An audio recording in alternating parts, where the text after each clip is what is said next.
Ketika datang sebuah nasihat, ketika datang sebuah ajakan pada kebenaran dan kebaikan, sebenarnya kita semua bisa mengenalinya. Kita tahu dan paham, persis seperti mengenali teman lama yang bertamu. Tidak tertukar, tidak tertipu. Kita tahu persis bahwa itu sebenarnya adalah sebuah kebaikan. Tapi kenapa kita terkadang tergoda untuk menolaknya? Tergoda untuk tidak terima, bahkan tak jarang justru membantahnya. Ada 4 hal penyebab kita sering menolak kebenaran dan kebaikan. Yang pertama, karena gengsi. Bukan rahasia lagi bahwa gengsi bisa mengalahkan kemauan hati dan rasional kita. Penyakit gengsi ini hinggap tanpa pandang umur, tidak peduli seberapa pintar dan bijaksana seseorang. Sekali gengsinya lebih tinggi, dia tutup mata atas nasihat, kebenaran, atau apalah di hadapannya. Contoh gengsi paling terkemuka adalah Fir'aun. Fir'aun sebenarnya tahu Nabi Musa itu membawa kebenaran. Bahkan penyihirnya pun bilang begitu. Musa adalah utusan Rabb semesta alam. Tapi apes baginya, dia seorang raja. Bagi dia, mana ada raja yang bilang iya dan nurut pada rakyat jelata. Jadilah dia habis-habisan menolak. Contoh gengsi terkemuka berikutnya adalah paman Nabi Muhammad SAW, Abu Thalib. Betapa sayangnya Abu Thalib kepada Nabi. Tidak diragukan lagi betapa berpihaknya Abu Thalib kepada perjuangan Nabi. Juga tidak diragukan lagi, tapi kenapa dia tetap memeluk agama leluhurnya, ikut Abu Lahab? Lagi-lagi gengsi, merasa lebih baik, merasa lebih tahu, merasa lebih utama. Semua itu adalah cabang dari gengsi.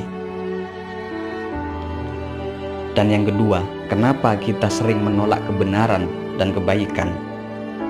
Itu karena benci. Penyebab kedua adalah kebencian. Kenapa kita tidak sependapat dengan sesuatu yang baik? Karena kita melihat siapa yang berbicara. Dan apesnya lagi, yang bicara itu kita benci. Wassalam. Seseorang bisa jadi tidak akan sependapat meskipun sebenarnya dia tahu persis itu benar. Kenapa kita tiba-tiba berbelok, berubah haluan?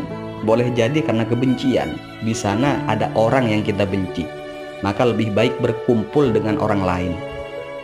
Ingat rumus lama kita, musuh dari musuh kita adalah kawan. Maka sebaliknya, kawan dari musuh kita adalah musuh. Meski kawan tersebut juga kawan kita. Kebencian ini lebih rumit dibanding gengsi. Karena kalau sekedar gengsi, kita tetap bisa berpikir sehat, tetap tahu batas-batasnya. Tapi kebencian, dia membakar hangus segalanya, termasuk melakukan fitnah, menyebar dusta, bahkan tak jarang sampai mencaci dan mencela, semata-mata untuk memuaskan dahaga hawa nafsu diri sendiri. Dan yang ketiga, kenapa kita sering menolak kebenaran dan ajakan kebaikan? Yaitu karena kepentingan. Susah sekali berpikir rasional ketika kita memiliki kepentingan di dalamnya. Bahkan sebenarnya kita terlalu rasional sehingga bisa memetakan kepentingan tersebut, lantas membuang kebenaran di dalamnya. Ada banyak bentuk kepentingan, mulai dari materi, harta benda, pengakuan sosial, tak ingin ditinggal pengikut dan pengagumnya. Bisa juga karena jabatan, kekuasaan, juga jangan lupa manfaat, keuntungan sekecil apapun bentuknya, mulai dari kepentingan personal hingga kepentingan dari kelompok. Kepentingan bisa membuat orang menafsirkan sesuatu sesuai situasinya saja, termasuk menafsirkan ayat dan hadis Nabi sesuai kepentingan diri sendiri atau kelompoknya. Ketika kita condong pada urusan dunia, maka jelas sudah ada bibit kepentingan di dalamnya. Dan yang keempat, kenapa kita sering menolak ajakan kebenaran dan kebaikan? Yaitu karena dangkalnya pengetahuan. Seorang anak kecil bisa jadi ngotot bilang kalau pohon semangka itu tinggi dan besar seperti pohon kelapa. Simpel penyebabnya, karena dia tidak tahu. Mau di bagaimanapun penjelasannya, dia akan tetap ngotot, kecuali si kecil ini akhirnya melihat langsung itu pohon semangka. Nah, bedanya anak kecil dengan orang dewasa, saat kebenaran datang, si kecil akan tertawa dan bilang, "Oh, ternyata aku salah." Tapi kalau orang dewasa, boleh jadi tidak, malah bisa jadi semakin ngotot. "Wah, itu bukan pohon semangka yang aku maksud, atau bukan seperti itu maksud saya." Penuh dengan jurus argumen bin ngeles. Setidaknya 4 hal ini yang melatari kenapa kita menentang atas sebuah nasihat atau ajakan pada kebenaran dan kebaikan. Dengan memahaminya, silahkan praktekkan menganalisa di sekitar kita.